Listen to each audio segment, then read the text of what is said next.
তো ফাইনালি আমি 2024-এর সেরা হরর ফিল্ম নসফেরাতু আমি হল থেকে দেখে এসেছি। এবারে এটাকে সেরা বলছে ক্রিটিক্সরা, অনেক অডিয়েন্সও বলছে।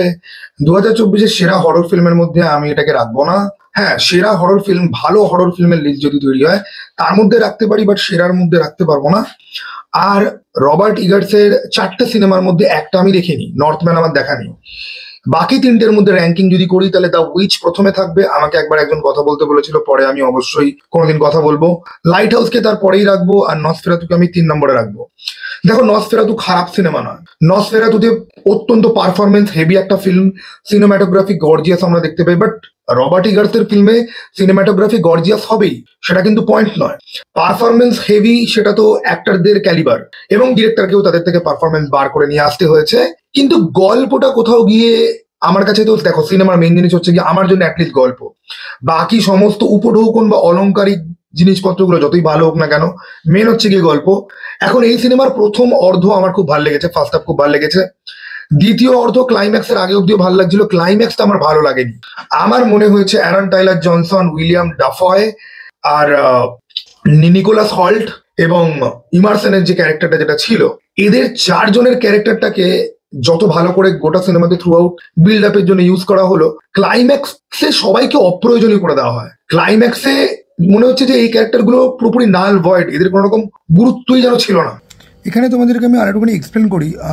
দেখো, উইচ সিনেমাটা মধ্যে ওটার মধ্যে একটা মেটাফরিক্যাল অ্যাঙ্গেল রয়েছে, এবং প্যাট্রিয়ার্কির মধ্যে মহিলাদের পজিশন কোথায়, এবং ইন্টেলিজেন্ট মহিলাদেরকে কিভাবে পারসিভ করা হতো তখনকার দুনিয়াতে, সেটা নিয়ে কিছু মকারি কিন্তু রয়েছে।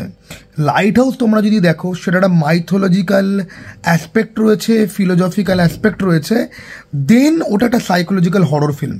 এবার ওই সিনেমাগুলোর মধ্যে অনেক লেয়ার রয়েছে, যেই লেয়ারটাকে তুমি যত বেশি পিল করবে, এক একজনের কাছে এক এক রকম এক্সপ্লেনেশন আসবে। কিন্তু কাউন্ট ওরলকের গল্পটা খুব স্ট্রেট ফরওয়ার্ড, এবং যেখানে স্পেকটাকেলের কিন্তু দরকার ছিল। দেখো, আমি হরর সিনেমাতে মারামারি বা হাতাহাতি আমি ভালোবাসি না, বা বিশাল সুপার হিরোইক সুপার ভিলেনিক কিছু হোক সেটা আমি ভালোবাসি না। কিন্তু এই সিনেমাটাতে কিন্তু মানে স্পেকটাকেলের কিন্তু অ্যাকচুয়ালি জায়গা কিন্তু ছিল, ডিমান্ড কিন্তু করছিল, সেরকমভাবেই কিন্তু বিল্ড আপ হয়। এই যে হি ইজ কামিং, এই যে ট্রোপটা, এটা আমরা কোথায় দেখি? এটা আমরা থানোসের আর্কে দেখি, ডার্ক সাইডের আর্কে দেখি, ইন্ডিয়ান ফিল্মে গ্যাংস্টারের আর্কে আমরা বারবার পাই দেখতে, যেখানে বিশাল বড় বিগ একটা ব্যাড আসছে, যাকে হারানোর জন্য সবাইকে একত্রিত হতে হবে। এই সিনেমার মধ্যে কাইন্ড অফ সেরকম একটা আর্কও আমরা দেখতে পাই। কারোর রিভেঞ্জের অ্যাঙ্গেল রয়েছে, কারোর বউকে বাঁচাতে হবে, কেউ এই যে প্লেগ, এই মহামারী, এই অন্যায়, এই ইভিল, এই ইভিলের স্প্রেড বন্ধ করতে চায়। তো সেটা সত্ত্বে আমি ভাবছিলাম যে there will be a confrontation, একটা স্যাটিসফাইং কনফ্রন্টেশন থাকবে, যেটা আমরা ক্লাইম্যাক্সে দেখবো এবং আমরা এনজয় করব। রবার্ট ইগার্সের সিনেমা থেকে কি তুমি মার্ভেলের লেভেলে অ্যাকশন কি তুমি এক্সপেক্ট করবে? অবশ্যই নয়, সে একজন ক্লাসিক মানুষ। কিন্তু কিছু একটা কনফ্রন্টেশন আমরা এক্সপেক্ট তো করবো। সেখানে গিয়ে গল্পটা ডিরেক্টর যেই রাস্তাতে হাঁটে, সেটার সাথে আমি এগ্রি করতে পারি না। এবার সেটা অনেকে এগ্রি করবে এবং তাদের ভালো লাগবে, আমার ভালো লাগেনি। আমি কিন্তু বলছি না যে বাজে, আমার ভালো লাগেনি। There is a big difference, যে আমার ভালো লাগেনি আর জিনিসটা বাজে। গেম চেঞ্জার বাজে, মার্কো বাজে, পুষ্পাটু বাজে, এটা বাজে নয়, এটা আমার ভালো লাগেনি, বাট তোমার কিন্তু ভালো লাগতে পারে। ওকে, দেখো, এবার অনেকে বলতে পারে যে সেন্সর করেছে, সিন হয়তো কেটে বাদ দিয়েছে, ইন্টিমেট সিন কিছু কেটে বাদ দিয়েছে, কিছু সিন এখন অব্দি রয়েছে। ওকে, বাট আমার মনে হয় না যে দুটো ইন্টিমেট সিন বা দুটো ভায়োলেন্সের সিন কেটে বাদ দিয়ে দিয়েছে বলে বুঝতে এত অসুবিধা হচ্ছে বা কোনো রকম গ্যাপ রয়েছে। কারণ সিনেমার গল্প কিন্তু খুব নর্মাল ভাবেই কিন্তু প্রোগ্রেস কিন্তু করে। যখন ব্যাটম্যান ভার্সেস সুপারম্যান দেখেছিলাম, বোঝাই যাচ্ছিল যে মাঝখান থেকে প্লট স্কিপ হয়ে যাচ্ছে, ইভেন্ট স্কিপ হয়ে যাচ্ছে, রাশড ভাবে কাটা হয়েছে, বোঝাই যাচ্ছিল। এবার নসফেরাতুর ফার্স্ট হাফে কিন্তু আমার কোথাও গিয়ে এডিটের কোনো রকম অসুবিধা মনে হয়নি, বা এখানে কোনো সিন বাদ চলে গেছে বলে আমার মনে হয়নি। শুরুতে একটা প্রথম ইন্টিমেট সিন ছিল, ওটা বাদ দিয়ে, ফলে এডিটের যদি গোলমাল যদি থাকতো তাহলে পরে আমি বুঝতে পারতাম। আর কাটা হয়েছে মাত্র 8-9 মিনিটের মতো সিন, ঠিক আছে, এবং সেগুলো সেন্সর বোর্ড তো আর গল্পের সিন কাটবে না, কোন রকম ইন্টিমেট বা ভায়োলেন্সের সিন তারা কেটে তারা বাদ দেবে। তো আমার মনে হয় না যে এটা এডিটের কোনো ফ্ল।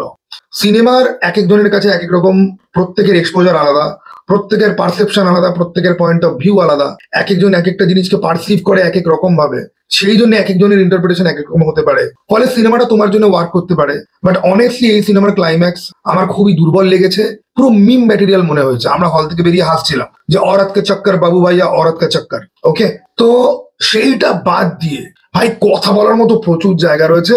প্রথমে বলি যে এটা অত্যন্ত পারফরমেন্স হেভি আর ডায়ালগ হেভি একটা ফিল্ম, যেখানে ওয়ান টেক সিকোয়েন্স রয়েছে, একটা ক্যারেক্টার কথা বলছে বা কারোর সাথে আর্গু হচ্ছে এবং কোন রকম কাট নেই, সেটা চলছে এবং ক্যারেক্টারের ট্রান্সফরমেশন আমরা দেখতে পাচ্ছি। প্রথমেই বলি জনি ডেপের মেয়ে লিলি রোজ ডেপ, ভাই মহিলার কিছু দৃশ্য রয়েছে যেগুলো দেখে জাস্ট তোমার খালি মনে হবে যে স্যালুট ভাই, এটা কি ছিল। সে কথা বলতে বলতে তার বডি একটা ডিসমরফিয়া, একটা ক্যাওটিক স্টেটের মধ্যে চলে যাচ্ছে, সেখান থেকে আবার নর্মাল হচ্ছে, সেখান থেকে আবার কিছু হচ্ছে।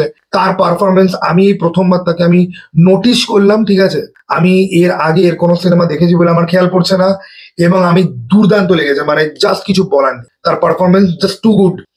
তারপরেই রয়েছে গিয়ে যে একজন ভগবান আর ভগবানের দুই শিষ্য। দেখো উইলিয়াম ডাফায় পুরোপুরি গড লেভেল, এবং উইলিয়াম ডাফায়ের এখানে একটা ডায়লগ আছে একজন বিখ্যাত সায়েন্টিস্টকে নিয়ে, যে আমি যা দেখেছি সেটা যদি এই সায়েন্টিস্ট দেখতো তাহলে সে তার মায়ের পেটে ফেরত চলে যেত। ভাই আমি সায়েন্টিস্টের নাম বলবো না, মজা খারাপ হয়ে যাবে, বাট ভাই এই সিনটা হচ্ছে কি গোটা সিনেমার একমাত্র কমেডি সিন, যেটাতে আমরা অনেকেই হলের মধ্যে আমরা হেসে উঠেছি, because that was very unexpected. আর এটার কারণই হচ্ছে কি যে সিনেমাতে না সায়েন্স কি আর সায়েন্স কি নয়, কারণ এখানে আমরা এমন একটা ক্যারেক্টারকে দেখতে পাই, অ্যারন টাইলার জনসনের ক্যারেক্টারটাকে, যে ভূত প্রেত দানব এসব অতিমানবিক জিনিস, ফ্যান্টাসি জিনিস যে বিশ্বাসই করে না।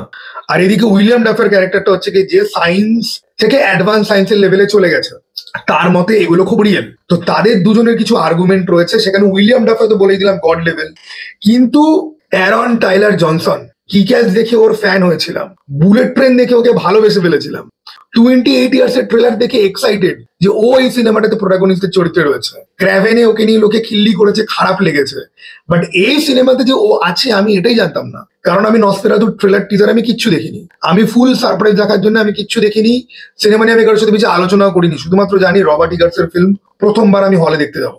নাও ভাই আমি অ্যারন টাইলার জনসনের এই সিনেমাতে পারফরমেন্স দেখে আমি একটাই কথা বলতে পারি যে ভাই অনেক এগিয়ে গেছে, অলমোস্ট সেম এজেই আমরা পড়ি, ভাই অনেক এগিয়ে গেছে।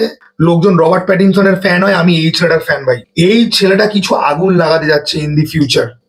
এর অ্যাকসেন্ট নিয়ে লোকে একে অনেক ট্রোল করেছে, বাট ছেলেটা আজকে লেভেলে চলে যাচ্ছে। উইলিয়াম ডাফারের সাথে ওর যে এক্সচেঞ্জ গুলো, সেগুলোতে তুমি খালি ওর অভিনয় দেখবে ভাই, উইলিয়াম ডাফারের থেকেও বেশি ওর দিকে তোমার চোখ যেতে বাধ্য। যদিও এ গড লেভেলে চলে গেছে, কিন্তু এর দিকে তোমার চোখ যেতে বাধ্য। নিকোলাস হল্ট ভাই, সুপারম্যানে একমাত্র লেক্স লুথরকে নিয়ে আমি একটুখানি এক্সাইটেড, এবং এই কাস্টিংটাকে আমি কাইন্ড অফ সমর্থন করি।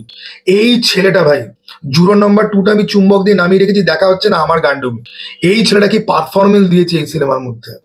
আর লাস্ট ইমারসান, এই যে লোকটাকে তোমরা দেখতে পাচ্ছ, তোমরা ওমেন, দ্য ফার্স্ট ওমেন 2024-এর সেরা ফিল্মগুলোর মধ্যে আমি ফার্স্ট ওমেনকে কিন্তু অবশ্যই রাখবো। ফার্স্ট ওমেনে এই লোকটি ছিল এবং প্রোটাগনিস্টকে হেল্প করবে এই লোকটাই। তোমরা এর অভিনয় দেখো, ইভেন কি রবার্ট ইগার্সের যে প্রথম ফিল্ম উইচ, সেখানে কিন্তু যে পরিবারটা দেখানো হয় অ্যানা টাইলার জয়ের, সেখানে গৃহকর্তা কিন্তু এই লোকটিই কিন্তু ছিল, এবং এ কিন্তু রবার্ট ইগার্সের সাথে মানে রেগুলার কোলাবোরেটরের মধ্যে পড়ে, কারণ নর্থ ম্যানেও বোধহয় খুব সম্ভবত ছিল।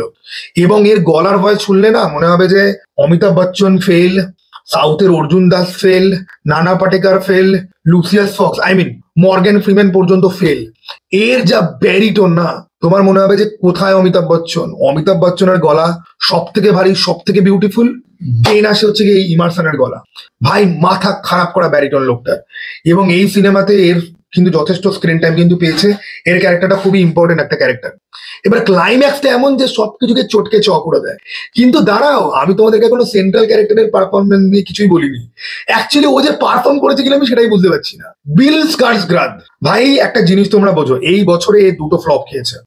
ক্রো পুরোপুরি ফ্লপ, আমি কাউকে দেখতে রেকমেন্ড করবো না, বাট আরেকটা ওর ভালো সিনেমা ছিল যেখানে ও ভালো কাজ করেছে, অসাধারণ ট্রান্সফর্ম করেছে, অসাধারণ অ্যাকশন করেছে, the boy kills the world. এই সিনেমাটা ফ্লপ করেছে কেন আমি জানি না, বাট যাদের মার্কো পুষ্পার অ্যাকশন দেখে অর্গাজম হয়ে যায় না, তাদেরকে বলছি এই বয় কিল দ্য ওয়ার্ল্ড সিনেমাটা চুম্বক থেকে নামিয়ে একবার দেখবে। আমি যে মার্কো পুষ্পা গেম চেঞ্জারকে গালাগাল দিই, অনেকের মনে হয় যে ভাই যে এ তো সাউথের সিনেমা মানে এ হেট্রেট ছড়ায়। ভাই আমি যদি এই টাইপের অ্যাকশন ফিল্ম দেখে যদি দেখি আমি, তাহলে আমার মার্কো পুষ্পা ভালো লাগবে না ভাই। এটার ক্লাস আর এটার ক্লাস আকাশ পাতাল পার্থক্য নয় ভাই। মহাকাশ আর মহাপাতাল, একদম নরকের কোর অব্দি চলে গেলে পরে ওরকম পার্থক্য পাওয়া যায়। বিল স্কার্সগার্ডকে এই সিনেমাতে দেখে চেনাই যায়নি, ঠিক আছে, চিনতেই পারা যায়নি ওকে।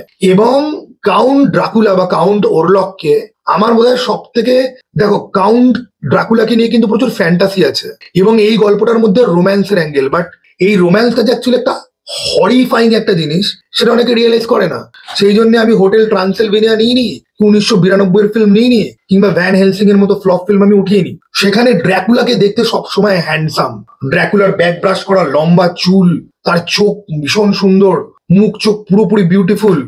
অথবা আমি ব্যাটম্যানের 2005-এর অ্যানিমেটেড ফিল্মটা নিয়ে নিই, সেটাও প্রমাণ করে যে কাউন্ট ড্রাকুলা দুর্দান্ত দেখতে। কিন্তু দ্য থিং ইজ যে ড্রাকুলার অ্যাকচুয়াল যারা গল্প টল্প যারা পড়েছে, তারা জানবে যে লোকটা অ্যাকচুয়ালি গ্রোটেস্ক ছিল। আর এইখানে সেই জিনিসটা কিন্তু দেখানো হয়েছে। এবার ওরলককে রিভিল করা হয় খুব সুন্দরভাবে, এরকম নয় যে শুরুতেই সমস্ত কিছু দেখিয়ে দিল, সেরকম ভাবে ওকে রিভিল কিন্তু করা হয়নি। ওকে যথেষ্ট শ্যাডোর মধ্যে, আলো আধারের মধ্যে দিয়ে খেলে রহস্যময় ভাবে ওকে প্রেজেন্ট করা হয়েছে। একদম ক্লাইম্যাক্সে গিয়ে আমরা ওরলককে দেখতে পাই ক্লিয়ারলি দিনের আলোতে, কিন্তু তার আগে অবধি ওকে যেভাবে রিভিল করা হয়েছে, I like that very much. Now এবার এইখানে আসে হচ্ছে গিয়ে একটা কথা, সেটা হলো গিয়ে যে এই যে পারফরমেন্স, এই পারফরমেন্সের জন্য একাডেমি অ্যাওয়ার্ড ভাই সবাই ভাই নমিনেশন তো ভাই অনেকেই ভাই পেয়ে যাবে আমার মনে হচ্ছে, আমার মন বলছে। আর নমিনেশন না পেলেও ক্রিটিক্স অ্যাওয়ার্ড রয়েছে, ওদিকে গোল্ডেন গ্লোব রয়েছে, এদিকে বাফটা রয়েছে, হ্যান ত্যান অনেক কিছু রয়েছে, পাবে প্রত্যেকে।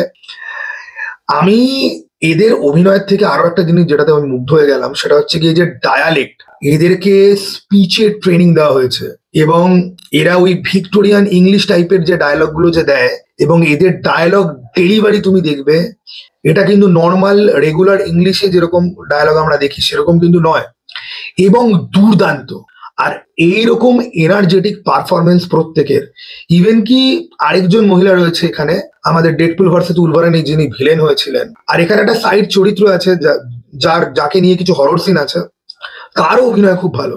নাও সিনেমাটোগ্রাফি আমি তোমাদেরকে বললাম যে খুব গর্জিয়াস লুকিং একটা ফিল্ম, কিন্তু কিছু কিছু জায়গাতে খুব বেশি ডার্ক লাগে। ওই ডিসি কে নিয়ে যে জোকস আছে না, যে টর্চ মারতে হবে, এই সিনেমার কিছু কিছু দৃশ্য দেখে মনে হয় যে ভাই সত্যি সত্যি টর্চ অ্যাকচুয়ালি মারতে হবে বোঝার জন্য যে কি চলছে। ক্যাসেলের মধ্যে কিছু সিন আছে, জাহাজের মধ্যে কিছু সিন আছে, অ্যাসাইলামের মধ্যে কিছু আছে scene, but still it is a gorgeous film to look at visually. ওই কাউন্ট ওরলকের যে শৈত্য, কোল্ড, ঠিক আছে, কোল্ড ব্লাডের জিনিসটাকে বোঝানোর জন্য 1838-এর জার্মানি, স্নোই নাইট, ঠিক আছে, বরফ ঢাকা রাত্রি এমন ভাবে দেখানো হচ্ছে যে তোমার মধ্যে ওই ইমার্সিভ এক্সপিরিয়েন্সটা তুমি ফিল করতে পারো। আমি এটা পিএক্সএল স্ক্রিনে দেখেছি মানি স্কোয়ারে, এবং আমার দুর্দান্ত লেগেছে।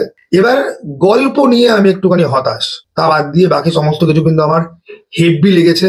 কিছু ইন্টিমেট সিন রয়েছে, রক্তারক্তি সেই অর্থে খুব একটা বেশি নেই, কিন্তু ইন্টিমেট সিন কিন্তু রয়েছে, এবং ইন্টিমেট সিনই বোধহয় কিছু কেটে বোধহয় বাদ দেওয়া হয়েছে। কিন্তু ওভারঅল আমার জন্য রবার্ট ইগার্সের ফিল্ম প্রথমবার দেখছি, একটা ভালো এক্সপিরিয়েন্স ছিল। শুধুমাত্র ক্লাইম্যাক্সে আমি যদি একটুখানি খুশি হতে পারতাম তাহলে আমি খুব ভালো লাগতো। কারণ দেখো রবার্ট ইগার্স একজন ব্রিলিয়ান্ট ফিল্ম মেকার, এবং এই ধরনের ফিল্ম মেকার এখন খুব রেয়ার, যারা নিজেদের যেটা বলার রয়েছে সেটাই বলে। এদেরকে স্টুডিও বলে দেবে এরকম একটা সিনেমা বানাও, এরা তৈরি করবে না। এরা যেই গল্পে বিশ্বাস করে, যেভাবে বিশ্বাস করে, এদের যা বিশ্বাস সেটাই আমরা বড় পর্দায় আমরা দেখবো ফুটে উঠছে। না, এখানে একটা ব্রিলিয়ান্ট জিনিস রয়েছে। আমি নিজে একজন ক্যাট ফাদার বলে আমার জিনিসটা ব্রিলিয়ান্ট লেগেছে। এখানে প্লেগ আর ইঁদুরের একটা অ্যাঙ্গেল আছে, এবং সেটাকে ফোর শ্যাডো করা হয় বারবার ক্যারেক্টারদের সঙ্গে বিড়ালদেরকে দেখিয়ে, ঠিক আছে। এবার অনেকে হয়তো বলবে যে এটা কিছুই না, এটা জাস্ট ব্যাকগ্রাউন্ড ফিলার মতো সাইডে হয়তো ছিল। না ভাই, আমার মনে হয় না যে সমস্ত কিছু কিছু কিছু মানে এমনি এমনি জাস্ট হয়ে যায়, বিশেষ করে যখন এই ধরনের ফিল্ম মেকার যখন হয়। সিনেমাতে বারবার যখন বিড়ালকে যখন দেখাচ্ছিল, এবং এরকম একটা সময় যেখানে প্লেগ খুব রিয়েল একটা জিনিস, এবং এখানে এরকমই একটা জিনিস আমরা দেখতে পাবো, সেখানে আমি জানি যে এখানে ইঁদুরের অ্যাঙ্গেল তো থাকবে। তো এরকম কিছু ব্রিলিয়ান্ট জিনিসপত্র বাদ দিয়ে বাকি গল্পটার প্রোগ্রেশন আমার খুব ভালো লাগছিল। ক্লাইম্যাক্সে গিয়ে মনে হলো ভাই এ তো ভাই পাতি পরকীয়ার গল্প হয়ে গেল না, মেয়েটার অরিজিনাল বর ফেরত আসার আগে, দিনের আলো ফোটার আগে তুমি পালাওনি। বাট এনিওয়ে, চলো টাটা ভাই, আবার যেন দেখা ভাই। কারা আমার সাথে এগ্রি করো বা কাদের কি বলার রয়েছে কমেন্ট বক্স করে রয়েছে, অবশ্যই জানাতে পারো। চলো টাটা ভাই, আবার যেন দেখা।